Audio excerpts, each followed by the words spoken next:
গাইছ আজি আপোনালোকক এটা বস্তু দেখাম দেই। ৰাস্তাৰ কাষেদি যাই থাকোঁতে এটা গছ দেখাবলৈ আছোঁ, অকণমান জুম কৰি দেখাই দিছোঁ। এই গছডালত চাওকচোন কিমান ধুনীয়াকৈ ফল লাগি আছে। এইটো কি ফল নাজানো, কোনোবাই যদি চিনি পায় কমেণ্টত জনাব দেই।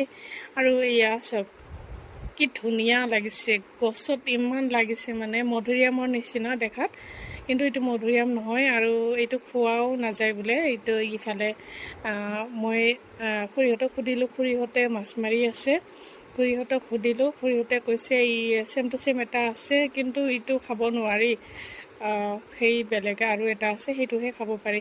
চাওকচোন কিমান লাগি আছে। আৰু এইটো যদি খাব পৰা গ'ল হয় তেতিয়াহ'লে ৰাস্তাৰ কাষত ইমান ধুনীয়াকৈ নাথাকিলে হয়। এয়া ফাইনেলি মই ছিঙিলোঁ কেইটামান।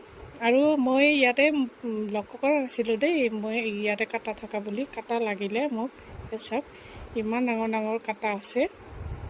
আচলতে ফলকেইটা ছিঙিবলৈ মন নাছিলে, কিন্তু ভাবিলোঁ এইকেইটাতো খাব পৰা নাযায়, সেইকাৰণে মানে এনেও ৰাস্তাৰ কাষত পৰি আছে আৰু ঘৰত লৈ যাই আম্মাকো দেখাম। আম্মাই যদি চিনি পায় আৰু সজাই ৰাখিম টেবুলৰ ওপৰত, ভাল লাগিব।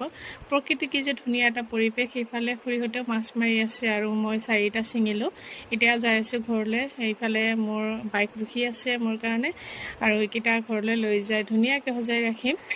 এইফালে আহি পালোঁ ঘৰ আহি পাই মই ফ্ৰেছ হ'লোঁ। ফ্ৰেছ হৈ কেনে আগতে আহিছোঁ এইকেইটা মই চাবলৈ।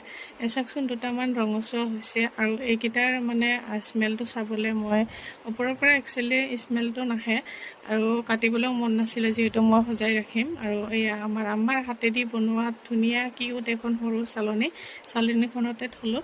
আৰু কেনেকুৱা লাগিছে কমেণ্ট কৰি জনাব। তো ভিডিঅ'টো কেনে পালে কমেণ্ট কৰি জনাব। Take care, bye bye, love you all.